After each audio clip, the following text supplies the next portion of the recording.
Anantapuram urban MLA Daggubati Prasad కు junior NTR fans mass warning ఇచ్చారు. దగ్గుబాటి ప్రసాద్ వెనుక టీడీపీ జెండా లేకపోతే జూనియర్ ఎన్టీఆర్ ఫ్యాన్స్ తడాఖా ఏంటో చూపించే వాళ్ళమన్నారు. ఎన్టీఆర్ కళ్యాణ్ రామ్లను కలవాలనుకున్నామని చెప్పిన ఫ్యాన్స్ తమ హీరోలు ప్రస్తుతం అందుబాటులో లేరని చెప్పారు. హైదరాబాద్కు వచ్చిన తర్వాత మా అభిమాన కథానాయకుడు ఎన్టీఆర్ గారిని అలాగే కళ్యాణ్ రామ్ గారిని కలిసి మాట్లాడదామని చెప్పేసి మేము చాలా ట్రై చేస్తే మా హీరో ఏమో ఇది బాంబేలో ఉన్నారు, కళ్యాణ్ రామ్ గారు ఏమో యుఎస్లో ఉన్నారు అని చెప్పేసి చెప్పడం జరిగింది.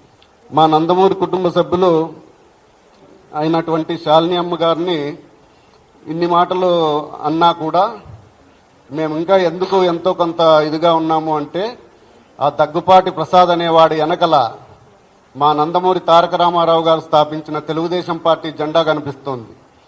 అందుకోసమే ఎంతో కొంత ఇదైంది. ఆ జెండా కాసేపు పక్కన పెట్టి వస్తే మా ఎన్టీఆర్ అభిమానుల తడాక ఏదో మేము చూపిస్తాం.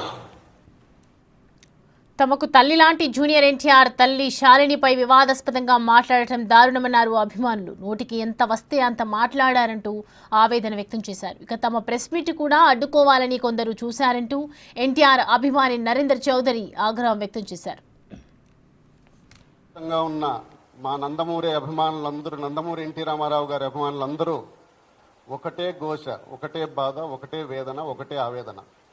ఏమి అంటే మా తల్లి లాంటి మా నందమూరి తారక రామారావు గారి తల్లి, కీర్తిశేషులు మా అన్న హరికృష్ణ గారి సహధర్మచారిని, అలాగే మా అందరికీ తల్లితో సమానమైన శాలిని గారిని నోటికి ఏది వస్తే అది, ఎంతంటే అంత విర్రవీగి మనిషి అసలు సోయ తప్పి మాట్లాడడం జరిగింది. అసలు ఇలాంటి మాట్లాడడానికి గల కారణాలు ఏంటి? ఆవిడ ఏం తప్పు చేసింది? పోనీ మా హీరో గారు ఏం తప్పు చేశారు? ఎందుకు ఇలా మాట్లాడాల్సి వస్తుంది? సభ్య సమాజం తలదించుకునేలా నోటికి ఎంత వస్తే అంత వాగారు. ఇక్కడ మేము మాట్లాడుతుండేది కేవలం మా ఎన్టీఆర్ గారి తల్లిని మాట్లాడినారనే కాదు, ఏ స్త్రీమూర్తిని అలా మాట్లాడకూడదు, మాట్లాడడం తప్పు. అది ఎవరు మాట్లాడినా, ఏ పార్టీ వాళ్ళు మాట్లాడినా, ఏ అభిమాన సంఘాల వాళ్ళు మాట్లాడినా, ఎవరు మాట్లాడినా ఇది తప్పు. ఇందులో ఎక్కడ దీనికి వేరే ఇది లేదు. ఇలాంటి సంస్కృతి మనకు ఉండకూడదు. బట్ అన్ఫార్చునేట్ మనము ఇలాంటి సంస్కృతిలోనే బతకాల్సి వస్తుంది. ఇలాంటివే ప్రతిరోజు చూడాల్సి వస్తుంది. ఈ దీంట్లోనే మనం జర్నీ చేయాల్సి వస్తుంది. ఇవి సమాజానికి ఏమాత్రం శ్రేయస్కరం కాదు.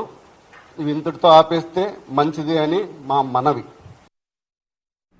ఇక దగ్గుబాటి తనకు ప్రాణహాని ఉందని చెప్పడం అవాస్తవమన్నారు జూనియర్ ఎన్టీఆర్ అభిమానులు. ఇప్పటికైనా దగ్గుబాటి బహిరంగ క్షమాపణలు చెప్పాలని డిమాండ్ చేశారు.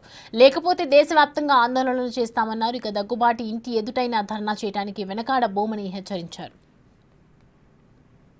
సదరు దగ్గుబాటి ప్రసాద్ అనే పెద్ద మనిషి బుద్ధి తెచ్చుకొని చేసిన తప్పును ఒప్పుకొని బేషరతుగా అనంతపురం నడిబొడ్డున క్షమాపణ చెప్పాలని, పార్టీ నుంచి సస్పెండ్ చేయాలని చెప్తూ, అలా చేయని పక్షంలో రాష్ట్ర వ్యాప్తంగానే కాదు దేశవ్యాప్తంగా ఉన్న యావత్ నందమూరి అభిమానులందరూ కూడా ఎన్టీ రామారావు గారి విగ్రహాల దగ్గర నిరసన కార్యక్రమము, ఇవన్నీ రాస్తారోకోలు కూడా చేస్తాం రాబోయే రోజుల్లో.